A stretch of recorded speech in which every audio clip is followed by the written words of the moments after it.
नमस्कार दोस्तों, learn with RJ में आपका स्वागत है। तो दोस्तों, आज मैं आपके लिए लेकर आया हूँ skill enhancement course basic accounting के थ्योरी वाले पोर्शन को। ये 9वां भाग है। इसके पहले इसके 8 भाग आ चुके हैं, जिसका लिंक डिस्क्रिप्शन में दिया हुआ है। पहले आप उन्हें देख लें, फिर ये भाग देखें तो ज़्यादा उपयोगी रहेगा। तो आइए शुरू करते हैं। आज हम देखेंगे नए टॉपिक के बारे में, अकाउंटिंग स्टैंडर्ड, लेखांकन मानक। पहले तो ये समझते हैं कि अकाउंटिंग स्टैंडर्ड हैं क्या। ये भी लेखांकन को करने के कुछ व्यवहारिक सिद्धांत हैं।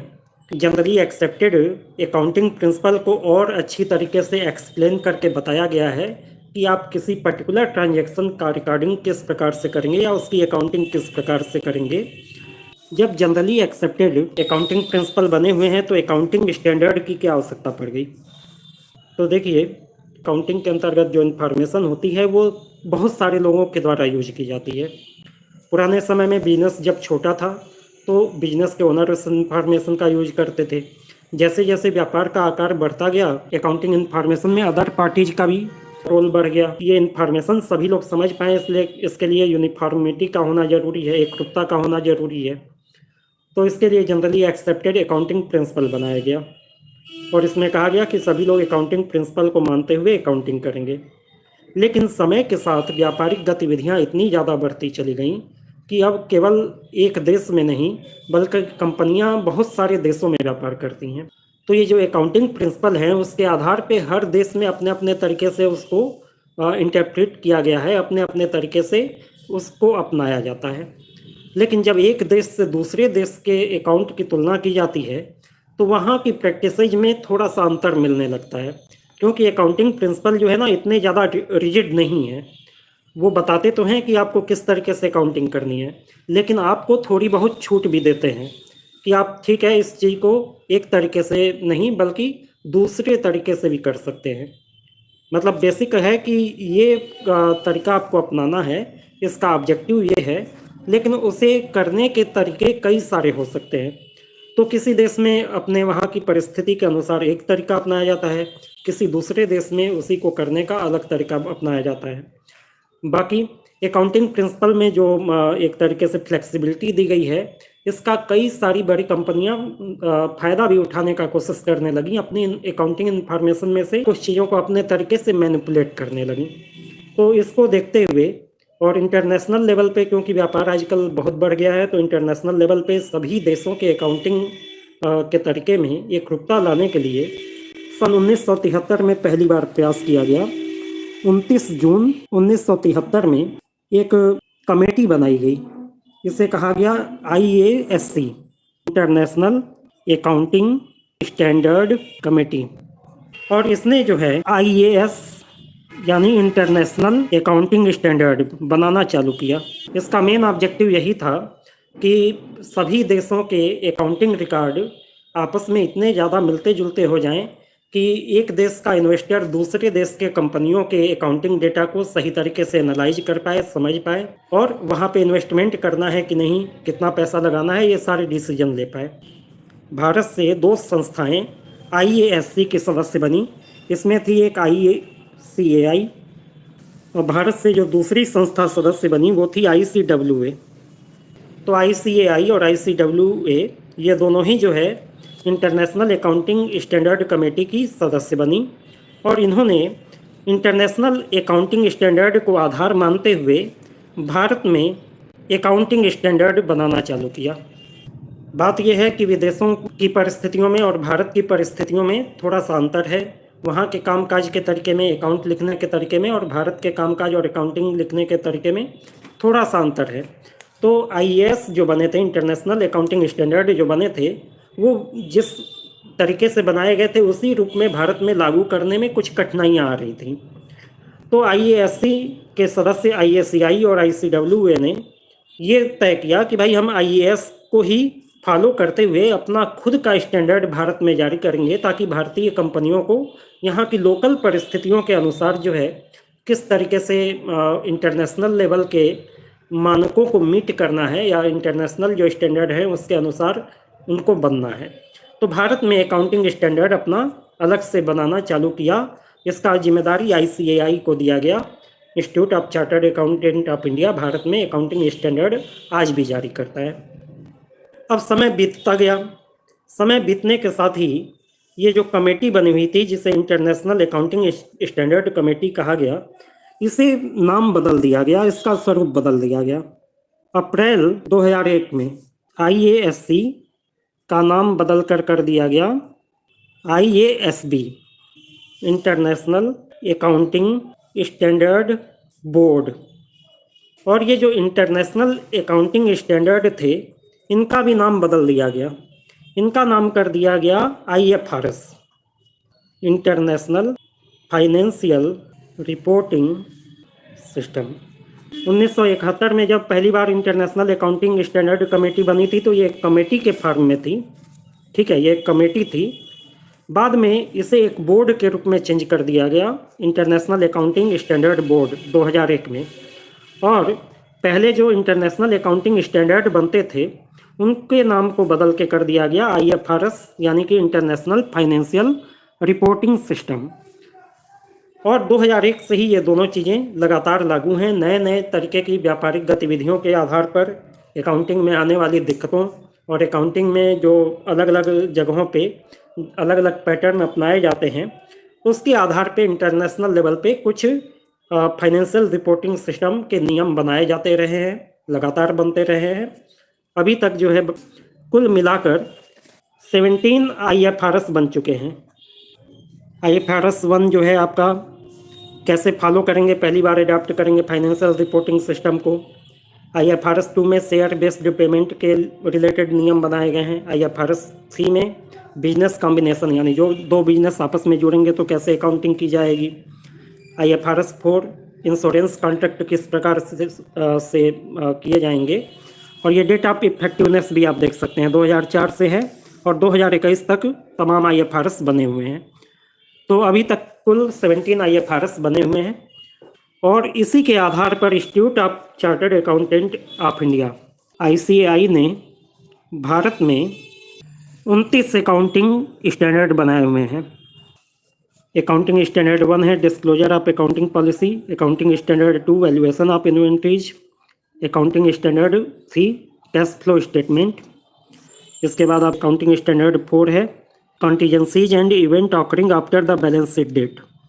अकाउंटिंग स्टैंडर्ड 5 में net profit and loss for the period item and changes in accounting policies. Depreciation accounting के लिए अकाउंटिंग स्टैंडर्ड 6 है।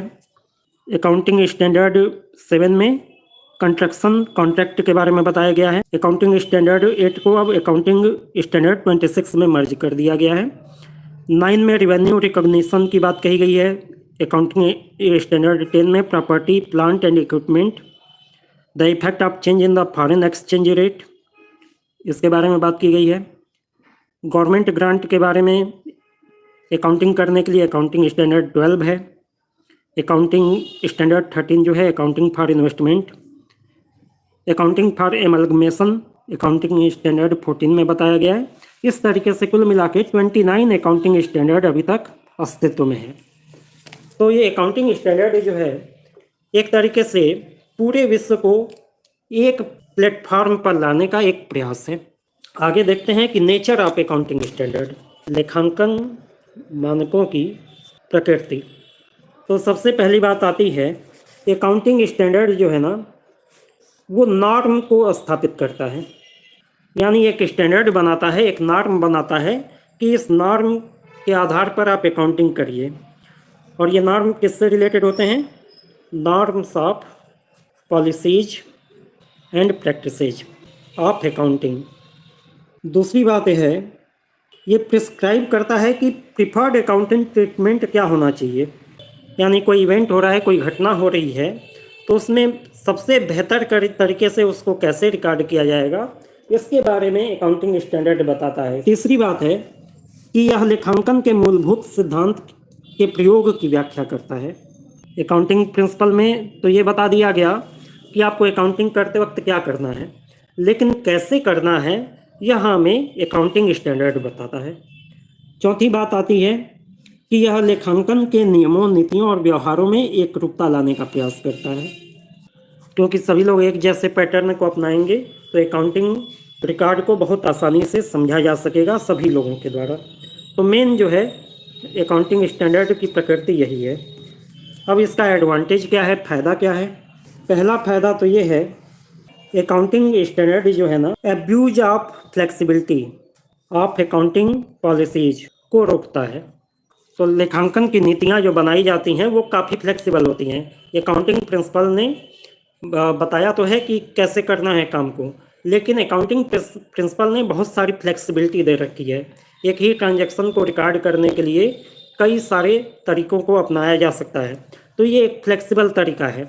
लेकिन अकाउंटिंग स्टैंडर्ड जो है इस फ्लेक्सिबिलिटी को कम करने का प्रयास करता है।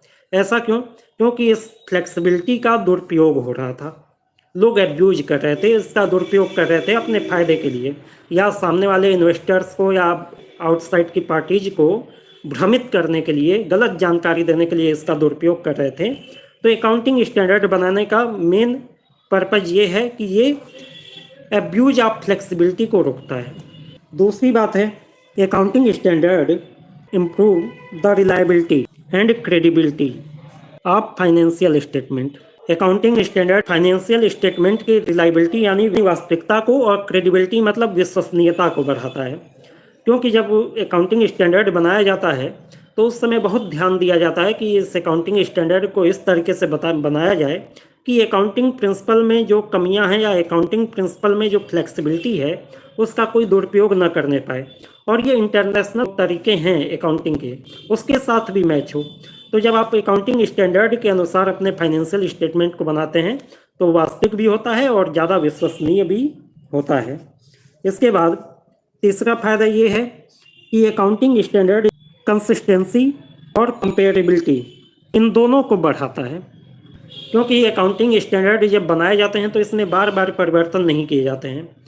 तो एक तो अकाउंटिंग की जो प्रैक्टिस होती है वो कंसिस्टेंट होती है, यानी एक जैसी साल दर साल चलती रहती है। और दूसरी बात है कि इसमें कंपेरेबिलिटी का गुण होता है, क्योंकि एक ही पैटर्न पे अकाउंट बनाए जा रहे हैं। इसके बाद accounting standard reduce the chance of manipulation.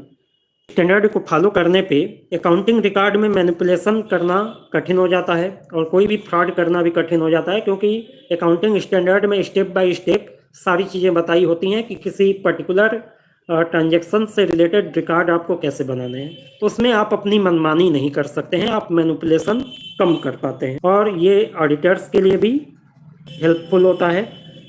Auditors कौन होते हैं? ऑडिटर्स वो व्यक्ति होते हैं जो अकाउंटिंग रिकॉर्ड की जांच करते हैं कि वो सही बना है कि नहीं, या फिर उसमें कहीं कोई चीज़ जो है छिपाई तो नहीं गई है। तो ऑडिटर्स के लिए ये हेल्पफुल इसलिए होता है क्योंकि जब एक कॉमन सिस्टम बन जाता है जो सभी लोग अपनाएंगे, तो ऑडिटर यदि उस सिस्टम को अच्छे से जान लेता है तो उसी के बेस पर सभी अकाउंटिंग रिकॉर्ड को सही तरीके से चेक कर पाता है कि वो तय किए गए नियम या तरीके के अनुसार बनाए गए हैं कि नहीं, और कोई गड़बड़ी होती है तो उसे आसानी से समझ में आ जाता है। लेकिन आपको कुल मिला के ये बता दें कि अकाउंटिंग स्टैंडर्ड जो है फॉलो किसे करना पड़ता है? मेनली कंपनीज को। जो इंडिविजुअल्स होते हैं, जो एकाकी व्यापारी होते हैं या छोटे पार्टनरशिप फर्म होते हैं, इन लोगों के लिए अकाउंटिंग स्टैंडर्ड यूज करना कंपलसरी नहीं है। इन जो कंपनीज होती हैं इनके लिए अकाउंटिंग स्टैंडर्ड अपनाना आमतौर पे ज़रूरी होता है, और ख़ासकर वो कंपनीज जो इंटरनेशनल लेवल पे काम करना चाहती हैं उनके लिए अकाउंटिंग स्टैंडर्ड को अपनाना ज़रूरी होता है। क्योंकि यदि वो अकाउंटिंग स्टैंडर्ड को नहीं अपनाएंगी तो जो विदेश के लोग हैं उसके अकाउंटिंग रिकॉर्ड को सही तरीके से एनालाइज नहीं कर पाएंगे, और उन कंपनियों में विदेशी इन्वेस्टमेंट आने में दिक्कतें आएंगी। क्योंकि कोई भी डील फाइनल करने के पहले विदेशी कंपनियां भी जिस कंपनी के साथ डील कर रही हैं उसके बारे में पूरी तरीके से आश्वस्त होना चाहती हैं कि वो कंपनी एक तो नियम के साथ काम कर रही हो, फाइनेंशियल पोजीशन अच्छी हो, और उसका प्रॉफिट एंड लॉस जो है एक स्थिर हो। ऐसा ना हो कि वो कंपनी गिरावट की ओर हो या उसमें भविष्य में प्रॉब्लम आ जाए। तो विदेशी कंपनियां ठोक बजाकर अपने देश में निवेश करती हैं।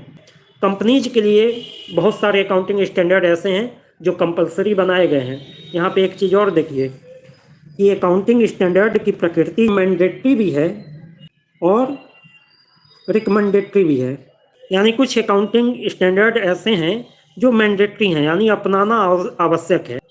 ये कौन बताता है कौन सा अकाउंटिंग स्टैंडर्ड अपनाना आवश्यक है? अलग अलग लॉज जो बने हुए हैं जिसके अंतर्गत कंपनीज काम करती हैं, वो लॉज बताते हैं कि आपको कौन सा अकाउंटिंग स्टैंडर्ड अपनाना ज़रूरी है। ICAI भी कभी कभी कुछ अकाउंटिंग स्टैंडर्ड को मैंडेटरी कर सकता है, ठीक है। और बाकी कंपनीज एक्ट है। और कुछ अकाउंटिंग स्टैंडर्ड जो है रिकमेंडेटरी हैं। रिकमेंडेटरी का मतलब है कि इसकी अनुशंसा की जाती है, लेकिन आपको अपनाने के लिए बाध्य नहीं किया जाता है।